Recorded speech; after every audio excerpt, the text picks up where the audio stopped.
So, Esther, thanks so much for being on the show. Thank you for having me. I really appreciate it. I'd love to start with a little bit of your background and how you got into the into the whole concept of purity culture and what people do coming out of that. Yeah. Well, surprise, surprise, I was raised in purity culture. And so I grew up in a religious family in the evangelical world. And then part of my graduate training experience was working in religious universities.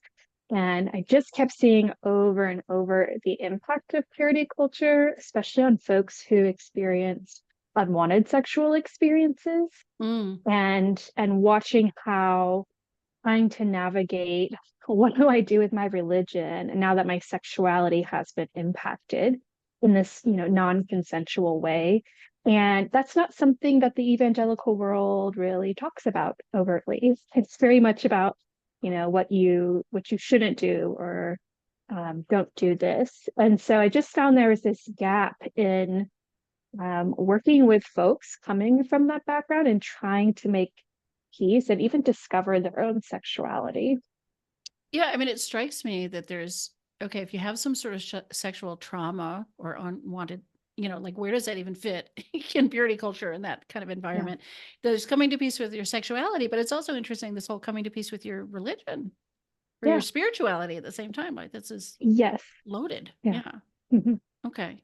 So how would you say how do you see purity culture impacting people? Maybe there's different categories of the ways you see it show up or something.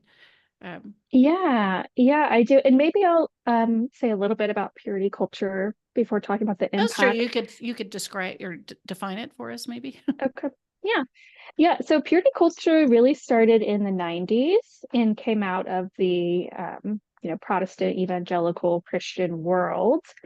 And it refers to this biblical, the Christian Bible view of sexuality, specifically sexual purity. And it really does this by vilifying, secular or traditional aspects of sexuality that are typically expressed in relationships.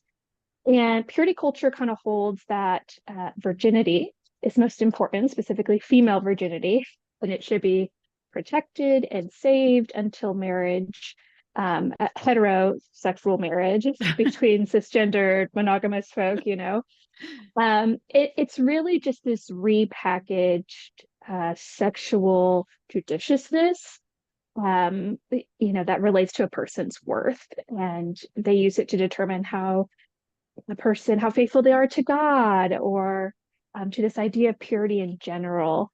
And be really easy to think like, oh, this is just a religious belief that came out of nowhere.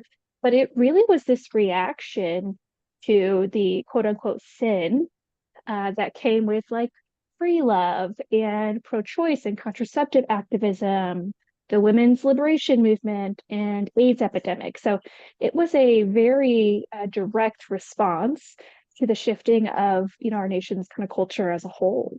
So like putting the lid back on this thing, right? Yes, Starting to get out of yes, control.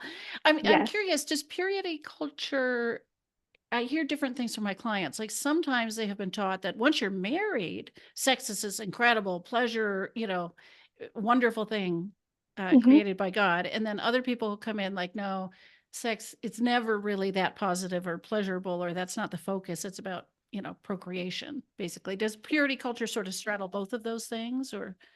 I think it can. I think it depends on kind of the religious road you're taking. There Mhm. might be a difference between Protestantism versus the Catholic view.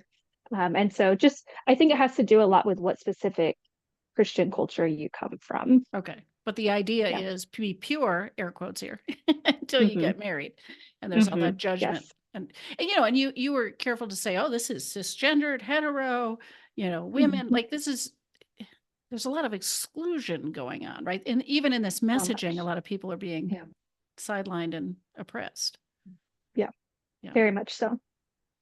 Yeah. And so that's one of the ways that I think purity culture really impacts people is it created these gender and sexual scripts for folks.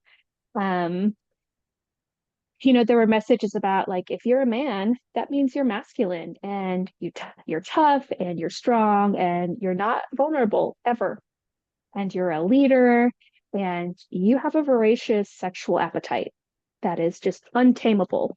And you must pursue sexual behavior, sexual women, so it's here's what a man is. Yeah. And to resist that idea or to reject it and say that doesn't fit for me, you were a bit unnatural. And so there was exclusion that happened based on gender. And kind of on the other side of that, these scripts for women were that they needed to be passive, yet they were seen as emotional and they needed to be soft and feminine and focused on the role of a wife and a mother and to be hospitable. And that, part of their role was to be preparing to tend to husband and home. And there's nothing wrong with those things if someone's actively choosing that for themselves, Right. you know. Um, so it took those expectations, those scripts, and kind of added this other layer. So not only were people expected to hold a Western view of gender, but in a religious context, women were to focus on things like romanticism, submissiveness, devotedness to that one partner, that monogamy, but to also be the guard of male sexuality. It became their responsibility to tame the wild sexuality of a man. And so it was their job to monitor and control themselves, Right.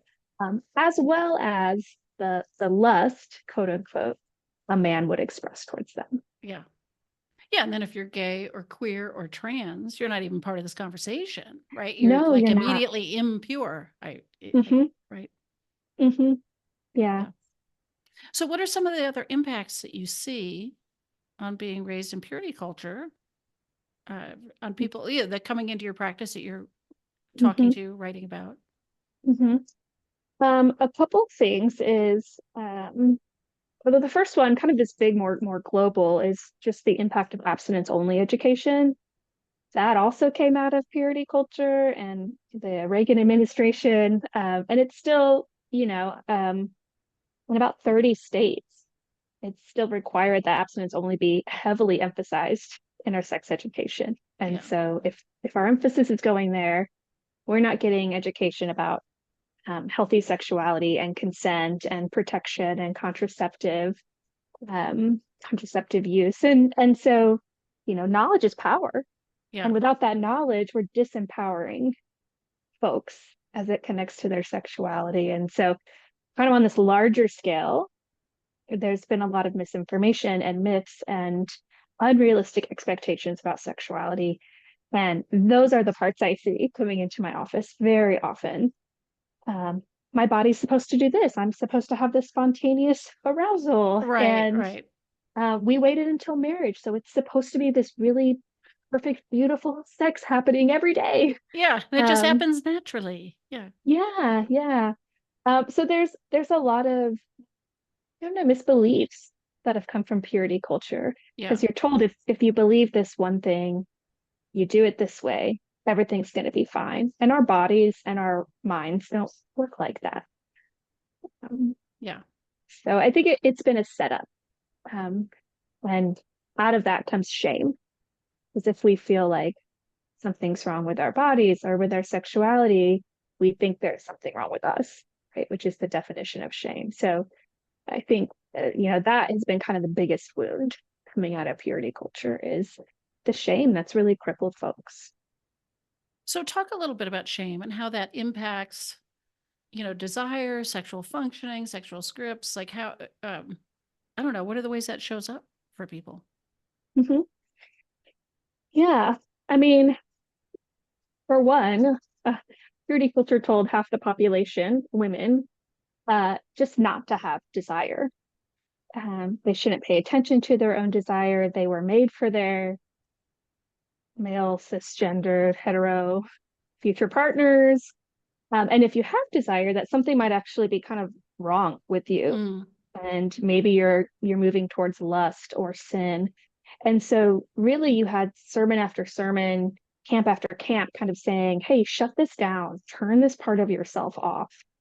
And then, we become disconnected from ourselves and our expression and our creativity.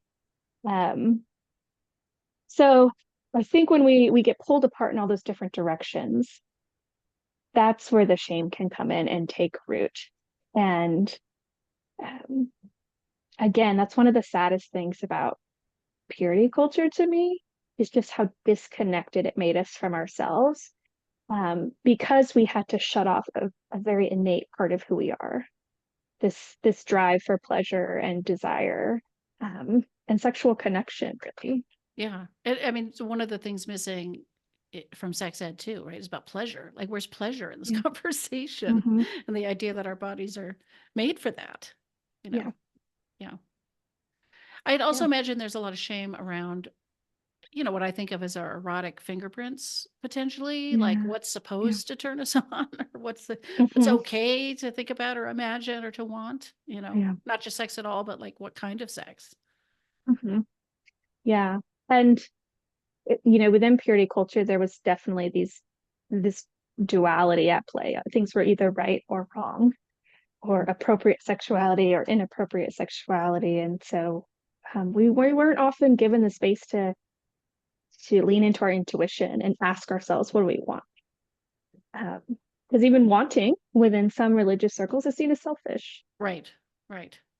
This just seems like so much to overcome. I mean, like really, how's somebody supposed to get to adulthood and be like, okay, how do I choose my relationship to my own sexuality and to my partner? Mm-hmm. So like Mm-hmm. um, I don't know. How do you see the path forward? What do people do? Yeah, I mean, oftentimes I ask folks to, this might sound really simple, but to start being curious and letting themselves have permission to wonder, kind of the what if I didn't get the whole picture, or what if that fit for those parts of me then, maybe they don't fit now. And starting to, kind of reflect, like, how do I know I was made for pleasure? If you're a person who believes in the Christian God, right? We say he makes us and he makes no mistakes. We also say God is male, so I'm just gonna, throw that up there. But one of the things I think we have that we can look at for this evidence is, our anatomy, the clitoris, the only part of the body that doesn't have a purpose except pleasure. Mm-hmm. Um, and so if you're someone holding on to those Christian beliefs and trying to find, like, where does my faith and where does my sexuality fit, you can look at yourself, honestly. And there is the evidence that you were created with pleasure in mind. Mm. So in your book, you talk about belonging to yourself, Mhm. right? Turning yourself on. Can you say a little bit more about Yeah. that? Yeah.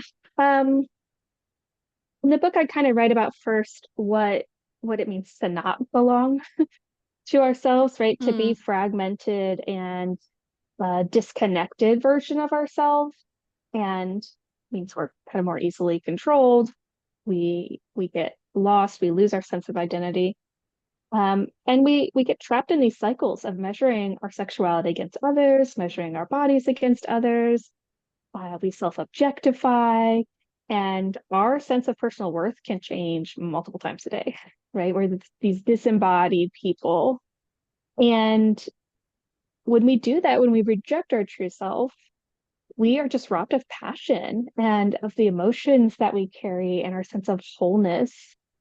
And so thinking about belonging to ourselves, to me, that has to do with naming and claiming all the parts of who we are.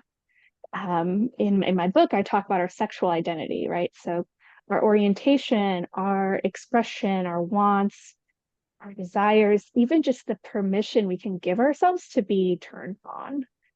And that is, authentically expressing our sexual desires and our unabashed ability to find pleasure in ourselves, or with others, or even in just the world around us, right? We can see the erotic in everything if we're looking for it. It doesn't have to be this, big romantic sexual encounter. It can be the way that the, water feels on your feet when you take the first step into the ocean, right? There are all these ways that we can connect with the erotic in the everyday.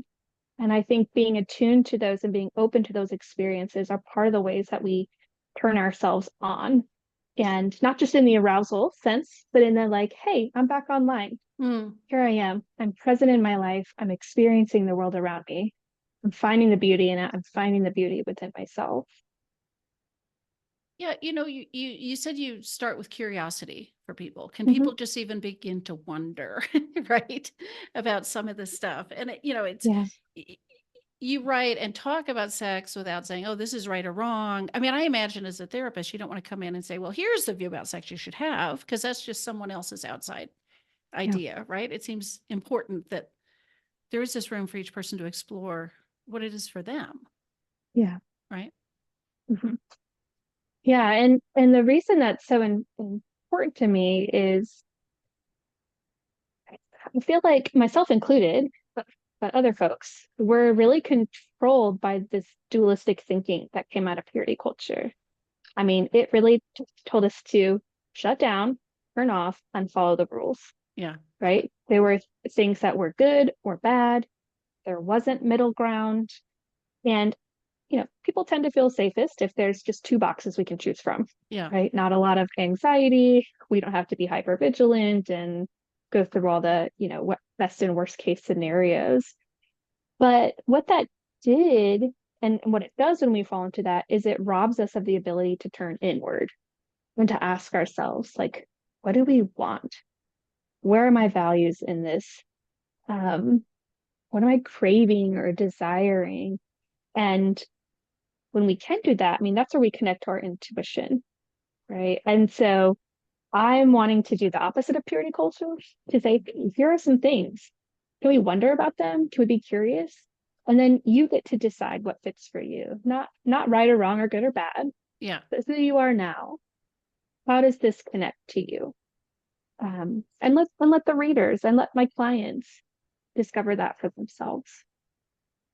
So, can this journey and questioning and permission happen within your religious life? I mean, do people have to like leave Christianity and break free of this entire thing to explore this, or what about there must be people that want to stay in their faith and stay connected to their Mhm. community, and like how seems like that would be a much more challenging dance to do to be willing to challenge or question Yeah. some things but not every. I mean, I don't know, like how do you handle that? Yeah, I mean, the way that I see sexuality and spirituality is that they can be interconnected. One can deepen the other. And there definitely needs to be a reframing of the goodness of sexuality. Um, in many religions, but in the evangelical world, it's just been painted as all bad. Hmm. And I think as people are able to wonder and be curious, they can start to look back at those religious teachings or look forward to newer teachings, maybe in a safer environment that align with, a God that wants good for you and wants you to experience sexual pleasure. And um, and I think there are ways to find that. Some folks do leave religion, and that's what fits for them. Um, and some might return and some might not. But I think there are definitely ways to stay connected to your faith, um, and be more connected to your sexuality. And part of that, like I said, has to do with changing your view of the God that you serve, usually from one that's more punitive and dualistic to one who has your back, is on your side, and wants good for you and delights in your pleasure. And that can be a hard thing for people to accept. So it's not Yeah, an overnight shift at all. yeah, and I mean, I haven't been on this journey, so I'm only imagining that maybe instead of thinking, oh, I had the wrong God, like it wasn't that one, it's this one, it's Mm-hmm. more like a new understanding of the Yeah. God. I mean, like Mm-hmm. maybe I've had misinformation or the wrong impression, or if I dive deeper, Yeah. there's more to discover about the higher power that, like it's not necessarily leaving and starting over with someone else. It's like it's a deeper understanding of what was always there, perhaps. Yeah. Yeah. And one of the ways I think about that is in Esther Perel's book, and I can't recall the name of it right now, her first book. She talks Mating in captivity, maybe. thank you. Yes, Mating in Yeah. Captivity. That's the one. She talks about how partners have to fall in love over and over. Like we have multiple soulmates because we rediscover new parts of ourselves and new parts of our partner.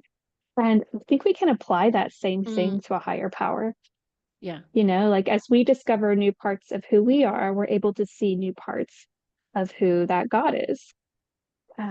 And then we choose again to be in a relationship. I love that parallel. Yeah, That makes a lot of sense. yeah. So tell us a little bit about where people can find you, about your book, about anything else you might offer, and where Mhm, people go mhm. online to connect with you. Yeah, yeah. So my website is esthermhooley.phd.com. I do individual couples therapy. I'm a PsyPack provider, so I do therapy in about 40 states via telehealth. Um, and my book is on Amazon at Barnes and Noble. It's called Embracing Erotic Wholeness, From Shame to Curiosity. And really just taking people like, hey, this is purity culture and all the ways it shaped us we didn't even know were happening. Let's grieve it. And here's what's on the other side. Here are the Mm, opportunities for us. Um, and to provide a path for healing. And I do that through, hey, here are some things to think about. Here are some reflections to journal through, to be in conversation with trusted folks. Um, Here are some things that are going to make you uncomfortable, and I want you to read them anyways and yeah. see what it lands for you, and how it's different now than maybe it was at the beginning of this chapter. And so it's really just an invitation. Um, and I wrote the book to hopefully help people to feel invited and to feel Yeah. that. I also wrote the book for myself and my own healing, as we all do, it Right. seems like. Right. But yeah, you can find it on Amazon or Barnes and Noble. Cool. Such an important resource. And I really appreciate you being on the show today. Yeah, thanks for having me.